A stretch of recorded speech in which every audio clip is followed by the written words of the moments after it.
I mentioned that Pro Tools laid the groundwork for a lot of these DAWs that are working today, and this one person was saying, no, no, that didn't happen, and it did. I lived through it, and I sold the stuff, and I was there at the very beginning. I mean, there was the Diaxis system that was basically a two-track system.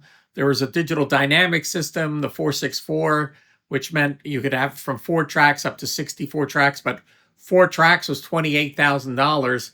I sold a few of them. I sold one to WMMR, the radio station in Philadelphia, but very limited editing capabilities.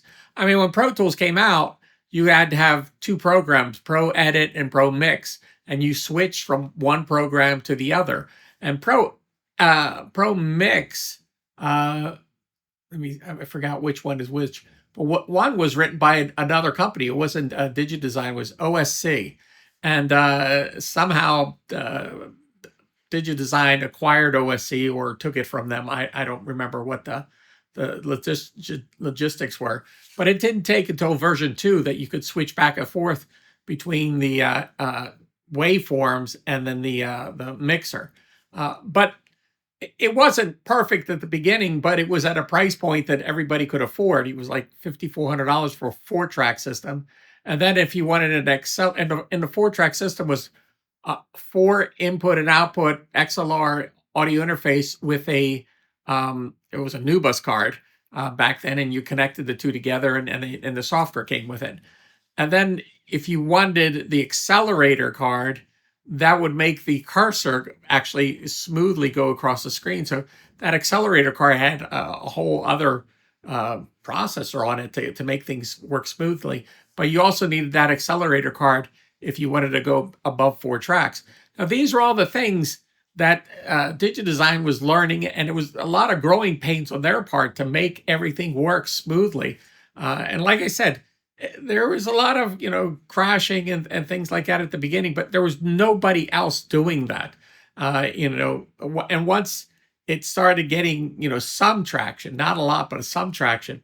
Some companies, I remember Opcode had this the studio Opcode, and then Mark of the Unicorn was trying with their digital performer, but those things crashed constantly and they were unusable. So this is what I'm saying about the groundwork that DigiDesign laid down. And I know there's a lot of hate for the company. They don't like how customers are being treated, and I kind of understand that whole subscription program. I don't like it at all. I think it's wrong. I think you should just buy it perpetually, and then if there's an upgrade, you pay for the upgrade. That's it. But you got to give credit where credit is due, and those guys worked hard to make everything work.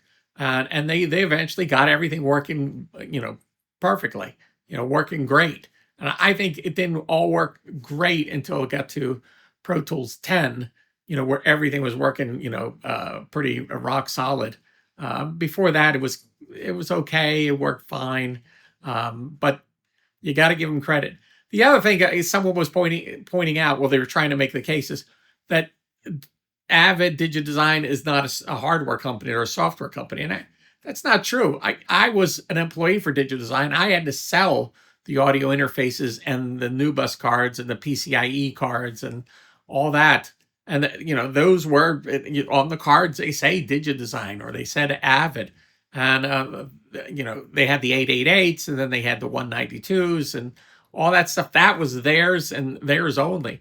I mean, now that they make the Matrix, I maybe somebody's making that for them. But for the most part, they made all this stuff. Their control surfaces, they made. I mean, granted, software runs the hardware, but they still have to make the hardware. So that person, I think, was misinformed, to put it politely. It doesn't make sense that they're a software company. I mean, they eventually may be a software company, because if you don't need any hardware at all to run, that could be the case. But as far as them right now and what they've been doing is hardware.